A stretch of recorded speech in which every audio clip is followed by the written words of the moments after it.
Nakauli na sa ilang balay sa Puruklatian, Barangay Dumulok, Alabel, Serengri Province ang biktima sa krimen nga pagpanigbas. Nakauban na ni Narciso Salda, 52 anyos, ang iyang asawa o mga anak nga nabalaka sa iyang kahimtang. Apan dili ni malihok ang iyang wala nga kamot.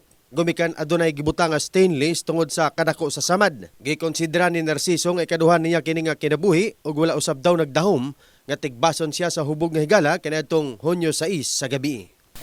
So bali ikaduhang kinabuhi na ni mo ron? Hindi ayun sir, kaduhanan.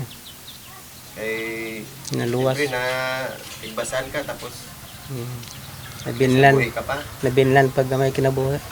Yung kwato, may problema ko at least buhi man ko.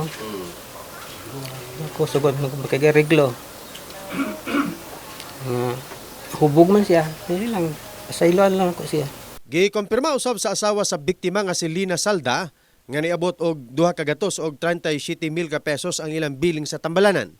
Natabangan sila sa LGU Sarangani apan gumikan sa Iksis, iyang naprinda ang ilang yuta aron makagawa sa ospital ang iyang bana. Niabot ang among billing og 237,000. Tapos pagawas na mo sa ospital, literal pa ang among titulo dito, na pa dito ang akong titulo niya. Samtang bisan pa man sa sitwasyon sa biktima, ihan ang gidawat ang nahitabo o ginatanyag ang pakig-ariglo kung may plano ang sospek nga si Hilbert Asibo, aya sila mopasaka og kaso. In the heart of changing lives, Chris Verjason, Brigada News.